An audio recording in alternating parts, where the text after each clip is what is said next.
Romance is one of the greatest facilitators of marriage success.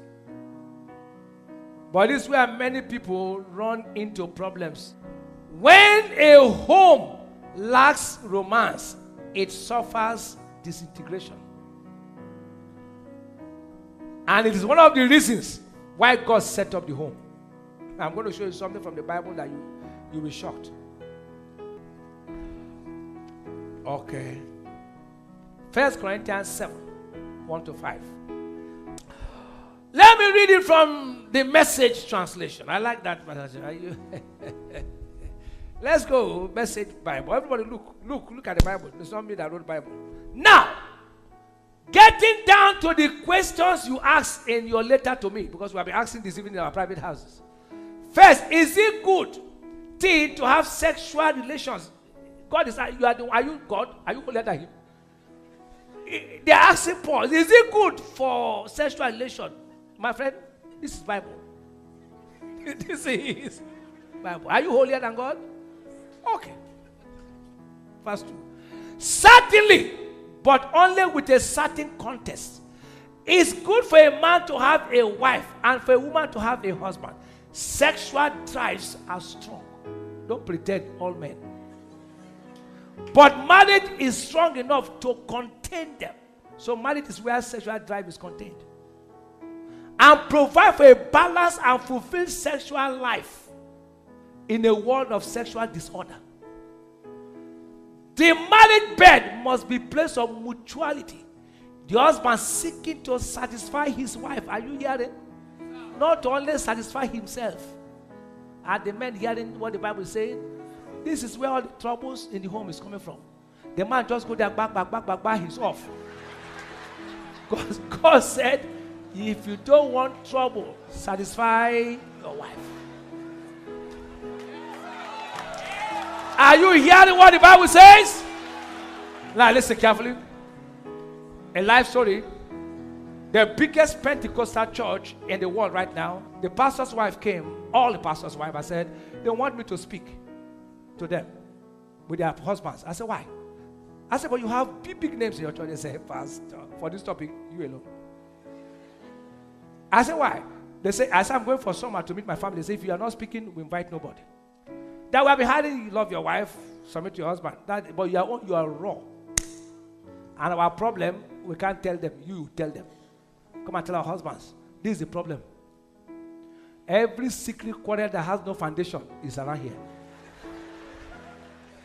It's around this place. And when I finish, I'm giving counseling now. Buy it for all your friends who are having quarrel. Put it back. And the wife seeking to satisfy what? Nothing wrong. If your husband does not know how to do, teach him. Don't say my husband said push man. Teach him. It's not a sin. There are Christian books today that show you how to do it. Go to the bookstore, you see it. It's in the bookstore. Church books, not worldly books. Clean church book.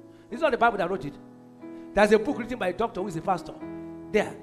How Christians should make love is inside our bookstore. I don't think it's a sin. Are you holier than God? I'll show you from Bible. This is not Bible that shares sex. What are you talking about? Put it back. Verse 4. Marriage is not a place to stand up for your rights. Marriage is a decision to serve the other, whether in bed or out.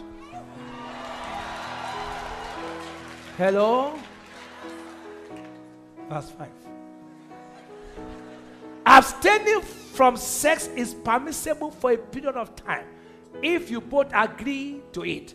And if it's for the purposes of prayer and fasting, but only for short times, then come back together again.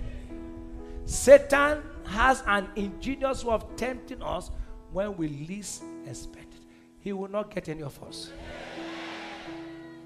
Many married teachers may not agree with this, but this is the Bible truth. To avoid fornication is one of the reasons for marriage, and romance is God's tool for preserving marriage.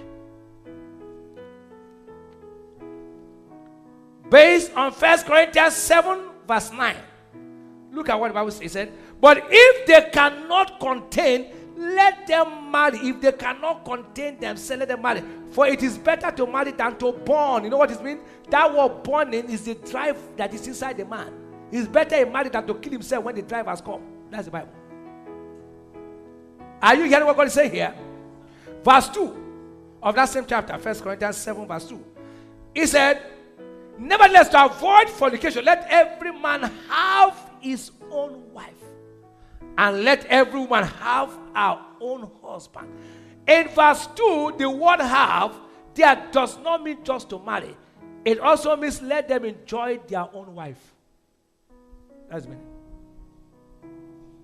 Hello? Let me say this to you. God made man, and he knows what he made him of. He knows what he made man of. There is a sexual drive inside every man. And the only place he's supposed to satisfy it is in his marriage. You didn't hear what I said? God created man with that drive. Every man has it. That's why it's called a man. The woman called woman. The man has no womb. He has other things in his body for decency's sake. So there's a drive in him. And God who put it there knows better than you and I. And he knows where to satisfy his desire. So he placed the woman as an instrument for that satisfaction. So once it's not there, the family will have problem. Hello? The church will not teach. And the women will die in silence. And the men too will start misbehaving. And so we have divorce everywhere. Me, I will teach.